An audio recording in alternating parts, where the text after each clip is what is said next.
Hello friends, welcome to கல்வி கவி YouTube channel. இந்த வீடியோவில் நாம் 7th standard Tamil 3rd midterm previous year original question பார்க்க போகிறோம். இந்த வீடியோக்கான லிங்க் நான் டிஸ்கிரிப்ஷனில் கொடுக்குறேன், நீங்கள் வந்து பார்த்து தெரிஞ்சுக்கோங்க. எங்களோட சேனலுக்கு புதுசு அப்படின்னா மறக்காமல் எங்களோட சேனல் வந்து சப்ஸ்கிரைப் பண்ணி பக்கத்தில் இருக்க பெல் ஐக்கானை கிளிக் பண்ணுங்கள். மறக்காமல் இந்த வீடியோவை உங்கள் ஃப்ரெண்ட்ஸ்க்கும் ஷேர் பண்ணுங்கள். இப்போ வாங்க நம்ம வீடியோக்குள்ளே போகலாம். ஸோ ஃபஸ்ட்டு வந்து சரியான விடையை தேர்ந்தெடுத்து எழுதுக கொடுத்துருக்காங்க. மொத்தம் 8 ஒன் வேர்ட்ஸ் வந்து கொடுத்துருக்காங்க.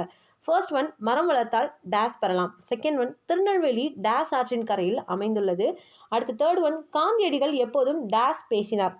ஃபோர்த் ஒன், உலகம் முன்ன ஒன் உடுத்த உடுப்பாய் என்று கூறியவர் டேஸ். அடுத்து வந்து மேட்ச் வந்து கொடுத்துருக்குறாங்க.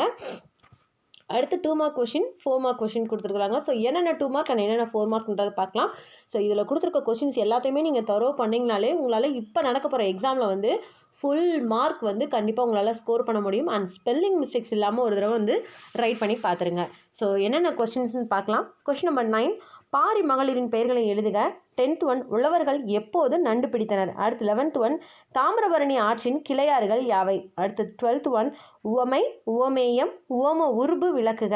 அடுத்து 13th ஒன், பொய்கை ஆழ்வார் எதற்காக பாமாலை சூட்டுகிறார். அடுத்து வினா எண் 14, நீக்க வேண்டிய கலை என்று அறநெறிச்சாரம் எதனை குறிப்பிடுகிறது. 15, பொருளீட்டுவதை விடவும் பெரிய சொல் எதுன்னு கேட்டிருக்காங்க. அடுத்து 4 மார்க் கொஸ்டின், வினா எண் 16, உழவு தொழிலின் நிகழ்வுகளை வரிசைப்படுத்தி எழுதுக. 17, திருநெல்வேலிக்கும் தமிழுக்கும் உள்ள தொடர் குறித்து எழுதுக. இது வந்து ரொம்ப ரொம்ப இம்பார்ட்டண்டான கொஸ்டின். அடுத்து 18, பூதத்தாழ்வார் ஞான விளக்கு ஏற்றும் முறையை விளக்குக. 19, இளம் வயதிலேயே செய்ய வேண்டிய செயல்களாக முனைப்பாடியார் கூறுவன யாவை. 20, உருவக அணிக்கும் ஏகதேச உருவக அணிக்கும் உள்ள வேறுபாடு யாது. இது வந்து இம்பார்ட்டண்டான கொஸ்டின்.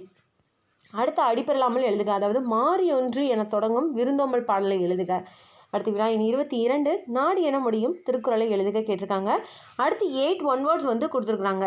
ஸோ தொடருக்கு பொருத்தமான ஓமையை எடுத்து எழுதுக. அடுத்து 24, பேச்சு வழக்கு சொற்களை எழுத்து வழக்கில் மாற்றி எழுதுகன்னு கொடுத்துருக்குறாங்க.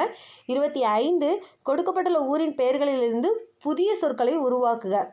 26, தொடர்களில் அமைத்து எழுதுகன்னு கொடுத்துருக்காங்க. 27, சரியான வினை சொல்லை இட்டு நிரப்புக. 28, பெயர் சொல்லாகவும் வினை சொல்லாகவும் பயன்படுத்தி தொடர்களை உருவாக்குக. அடுத்து 29, மணமகள் மடமகள் அப்படின்ற வேர்டுக்கு வந்து பொருள் எழுதணும். அடுத்து 30, இளமை என்ற வார்த்தைக்கு வந்து எதிர்ச்சொல் வந்து எழுத சொல்லியிருக்காங்க. அடுத்தது வந்து 6 மார்க் கொஸ்டின், என்னை கவர்ந்த நூல் என்னும் தலைப்பில் கட்டுரை எழுதுக. அடுத்து 32, ஒற்றுமையே உயர்வு என்னும் தலைப்பில் கட்டுரை எழுதுக. Thank you friends. இந்த வீடியோ பிடிச்சிருந்தா லைக் பண்ணுங்கள், ஷேர் பண்ணுங்கள். மறக்காமல் உங்களோட கருத்துக்களை வந்து கமெண்ட் பாக்ஸில் டைப் பண்ணுங்கள். தேங்க்யூ.